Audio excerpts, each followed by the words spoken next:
हाजी खान साहब, आपका सवाल छोड़ा नहीं है। देवकी नंदन जी, क्या सबूत है कि वहाँ भगवान कृष्ण पैदा हुए थे? पूछ रहे हैं। कितने हजार साल पहले पैदा? बताइए।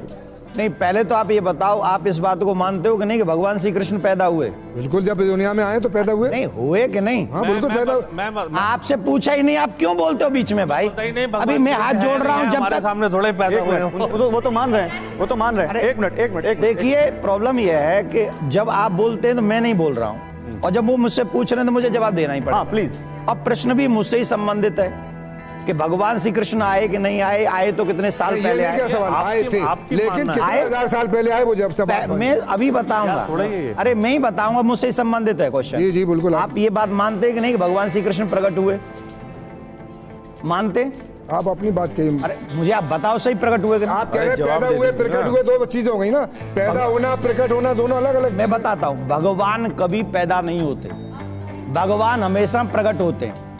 भगवान श्री कृष्ण कंस की कारागार में अष्टभुजा रूप में वहां पर प्रकट हुए, देवकी वसुदेव के सामने प्रकट हुए हैं, और 5,500 वर्ष पहले प्रकट हुए, द्वापर युग के अंत में प्रकट हुए। अभी कलयुग चल रहा है, कलयुग का प्रथम चरण चल रहा है, और प्रथम चरण से पूर्व में जब द्वापर युग एंड होने वाला था, तब भगवान श्री कृष्ण 5,500 वर्ष पहले प्रकट हुए, देवकी के सामने, वसुदेव के सामने चतुर्भुजी रूप में प्रकट हुए। और जहां आज आपकी ईदगाह है, वही कंस का वो कारागार था जहां देवकी और वसुदेव को रखा गया था। ये सिर्फ आपकी काल्पनिक और आस्था की बात है। मेरी बात सुनिए, मैं आपको प्रमाण दे रहा हूँ। इनकी आस्था है, इनकी आस्था। मैं आस्था के आस्था है, आपकी आस्था है, लेकिन पेपर के एतबार से हिस्टोरिकल 2,500 साल पहले काफी पेपर तैयार हुआ, तो 5,500 साल की खबर आप पर कैसे आई? मेरी बात सुनो। देखो, बीच में मत छोड़ो, इनको बीच में मत छोड़ो, नहीं तो मेरी बात रह जाएगी। आपने कभी भागवत का अध्ययन किया है? भागवत पढ़ी आपने कभी? नहीं पढ़ी। सुनी है कभी? हाँ सुनी है। सुनिए, हमारे आर्यन आर्य टीचर थे, वो हमें टीचर की बात मत सुनाते थे और ये कहते थे ये काल्पनिक बातें हैं, इसमें सत्यता नहीं है। इसलिए मेरा निवेदन है, पहले कौन क्या कहते थे? आर्यन आर्य हमारे टीचर थे, वो पढ़ाते थे, और हमने जितनी महाभारत और गीता सुनी है उन्हीं से सुनी। अच्छा हाजी खान साहब, एक मिनट। देवकी नंदन जी, एक मिनट आप बोलिएगा, जनता क्या सोचती है इस बारे में? मैं वो पूछ लेता हूँ। मैम बोलिए, आप क्या सोचती हैं? माँ को एक वरदान होता है, अगर उसके पेट में कोई बच्चा आ गया, आक्रांता का आ गया, चोर का आ गया, डाकू का आ गया, 9 महीने अगर उसने उसको पाल लिया, वो प्यार से पैदा कर ही देती है। आप कैसी बात करते हैं उस जमाने के बारे में सोचिए। ठीक है मैम।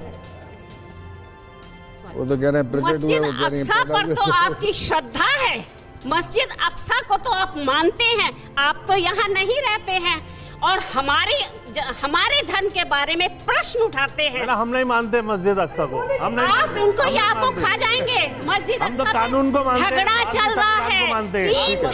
ठीक है, एक मिनट। भारतीय संविधान।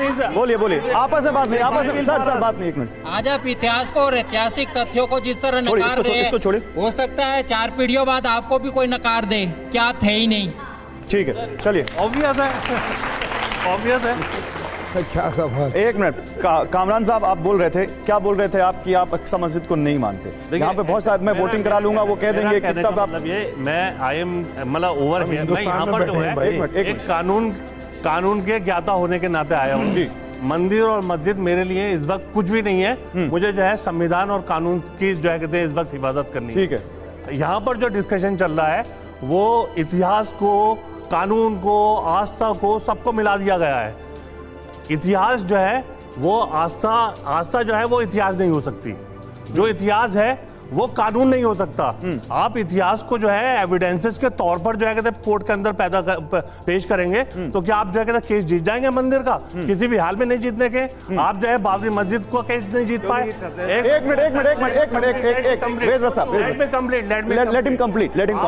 जितने भी केसेस हैं, मैम प्लीज रुकिए ना, वो बोलने दीजिए उनको। जितने भी केसेस हैं इस वक्त पेंडिंग, मस्जिद और मंदिर से जो है विवादित, सबके अंदर जो है जो एविडेंसेस हैं, जो ओरिजिनल एविडेंसेस हैं, उनको अप्रिशिएट किया जाएगा। बाबा क्या कह रहे हैं? एविडेंस कैसे मिलेगा कामरान साहब? एविडेंस कैसे मिलेगा? एविडेंस जो है आपके जो है रिकॉर्ड के अंदर होते हैं। नहीं, अगर किसी के एविडेंस रिकॉर्ड में नहीं है तो वो एविडेंस कैसे मिलेंगे? मैं आपसे ये पूछ रहा हूँ।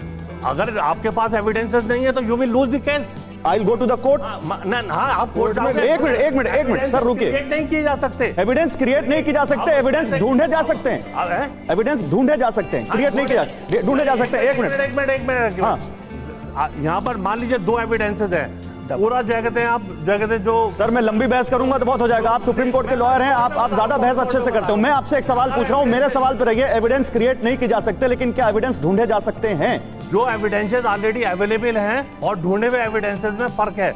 ढूंढे हुए एविडेंस सर मैं उस पर नहीं जा रहा कि फर्क है नहीं, एविडेंस सर एविडेंस डाउटफुल हो सकते हैं जिनकी आप बात कर सर, ये डाउट कौन क्लियर करेगा? एएसआई का एक मिनट आर्कियोलॉजिकल सर्वे का जो वो होता है, हाँ, इंस्पेक्शन होता है, हाँ, वो इतने स्ट्रॉन्ग क्या कहते हैं एविडेंसेस नहीं होते जितने जो है ऑलरेडी एविडेंस। अरे मैं ये पूछ रहा हूँ, एविडेंस अगर ढूंढे जा सकते हैं तो एविडेंस कैसे ढूंढे जाएंगे? सर्वे करके ढूंढे जाएंगे, जांच करके ढूंढे जाएंगे। आप तमाम मुस्लिम पक्ष और ज्ञानवापी में जो सर्वे हो रहा है उसके खिलाफ है। पक्ष से मत जोड़िए। नहीं तो आप नहीं जोड़ रहे, मुस्लिम पक्ष तो उसके खिलाफ है ना।